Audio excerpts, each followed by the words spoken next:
Lugo es una ciudad milenaria surgida en torno al asentamiento romano sobre el promontorio natural que domina las confluencias de los ríos Miño y Fervedoira. La ciudad siempre se ha desarrollado en estrecha relación con estos ríos, especialmente con el Miño, que a la vez que fuente de riqueza para sus ciudadanos, ha constituido un verdadero obstáculo al desarrollo de la trama urbana, condicionando el crecimiento de la ciudad hacia su margen derecha en los barrios de San Lázaro y Aponte. Durante muchos siglos existió un único punto de enlace entre estas dos márgenes, el antiguo puente romano, sobre el que se hicieron sucesivas reformas hasta su situación actual, soportando el tráfico rodado en dirección a Santiago y la comunicación peatonal con San Lázaro y Aponte. En las últimas décadas se han vivido grandes avances a este respecto, con la construcción del llamado Puente Nuevo o el más reciente enlace para el tráfico rodado aguas abajo del balneario, el nuevo puente sobre el río Miño. Sin embargo, seguían sin resolverse las necesidades de la comunicación peatonal con estos barrios, con la consecuencia de una enorme congestión de vehículos agravada en los meses de verano en la zona del área recreativa del Club Fluvial.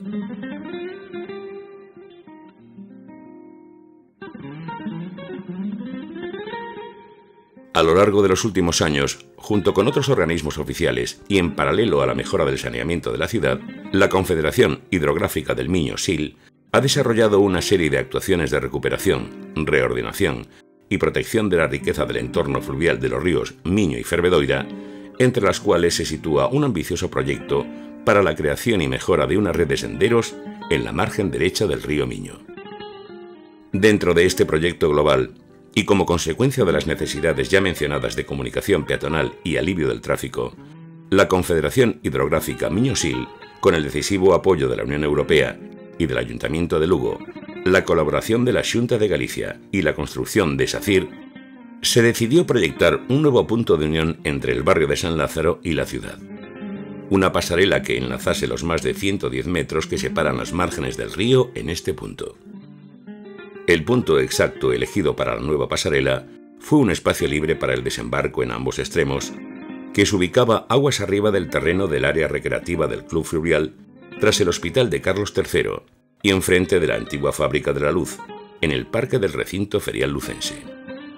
Una vez escogida la ubicación de la pasarela, se impusieron dos condicionantes. Por un lado, que durante la construcción y posteriormente no se tocase el río,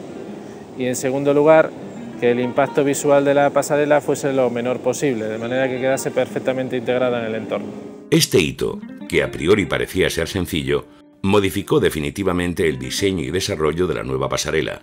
constituyendo un reto tecnológico importante desde el punto de vista técnico y dando lugar a una estructura sin duda singular y única en Galicia: la pasarela de San Lázaro en Lugo.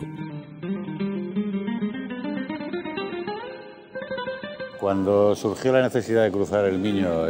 a esta altura, nos planteamos, la verdad es que nos planteamos rápidamente usar una pasarela colgante, sobre todo por el entorno, quiero decir, un entorno no rural, pero sí con un valor ecológico alto, árboles, pradera, césped. Parece que los cables son los que menos agreden el entorno. Como ya hemos visto, existían una serie de condicionantes o exigencias que el proyecto técnico debía cumplir.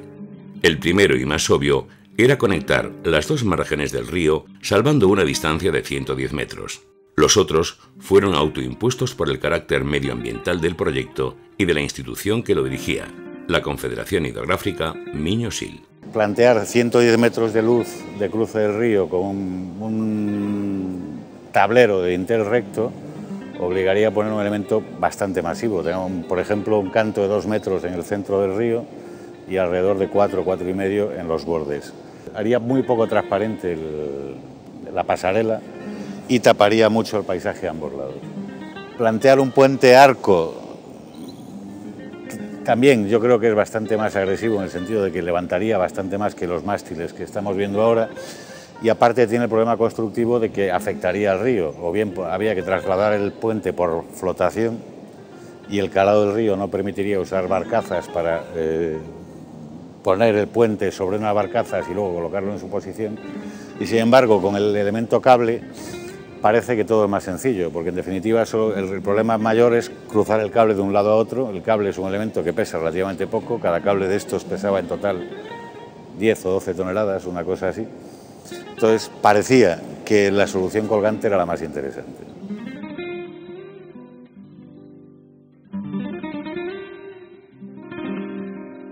Una pasarela colgante es una estructura conceptualmente sencilla en cuanto a su funcionamiento, pero igualmente complicada de cara a su cálculo y diseño.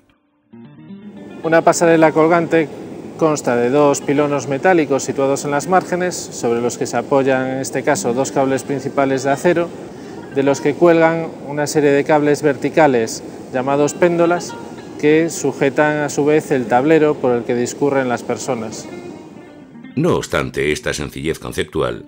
implicó un delicado proceso de cálculo, diferente de tipologías más comerciales y derivado fundamentalmente de una gran estructura de cables.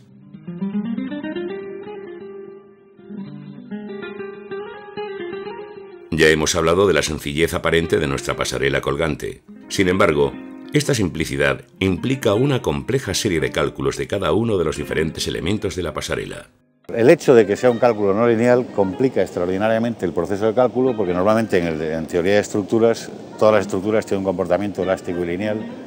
lo cual significa que tú puedes plantear el cálculo resolviendo cada una de las situaciones de cálculo que en cuanto a cargas verticales, cargas de viento, variaciones de temperatura, y luego superponer el resultado del cálculo de cada una de estas etapas. Y esto complica extraordinariamente el volumen de cálculo necesario. Hay muy pocos programas actualmente en el mercado que permitan evaluar el comportamiento de este tipo de pasarelas. La resistencia de materiales tradicional considera que los materiales tienen un comportamiento elástico y lineal. En el caso de un cable, esto no ocurre así, porque el cable se deforma para coger por forma y reaccionar a la carga que estoy solicitando. El comportamiento se llama no lineal. En el caso de la pasarela, el concepto no lineal significa que si yo utilizo un cable mucho más gordo, pero con menos tensión, tendría una parábola muchísimo más grande e igualmente tendría el equilibrio. En este caso lo que hemos encontrado es un compromiso entre el diámetro del cable y la parábola que tiene para que sea estéticamente adecuada y estructuralmente correcta, en el sentido de que la tensión máxima a la que puede estar solicitado el cable por cuestiones de fatiga es el 45% de su carga de rotura. Cada nuevo elemento debía ser fabricado y colocado en la pasarela después de realizar unos cálculos muy detallados. La geometría es la que define el comportamiento de la pasarela y esa geometría es la que hace que la pasarela funcione o no. Este control implicó que todas las piezas fueran construidas en taller, pues se exigía que todos los elementos tuvieran unas características milimétricamente controladas de acuerdo con los cálculos previos. Algunos aspectos interesantes del cálculo de esta pasarela es que, al ser una pasarela de cables, habréis visto al pasar que es bastante flexible, mucho más flexible que una estructura convencional de dintel recto, y el año 2002, que es cuando hicimos el proyecto, fue cuando fue el fiasco del puente del Milenio de Norman Foster en Londres, que al inaugurarse y pasar toda la gente por encima empezó a oscilar muy aparatosamente y estuvo cerrada muchos meses. Quisimos tratar de evitar ese problema y entonces hicimos unos cálculos muy complejos simulando el cruce de peatones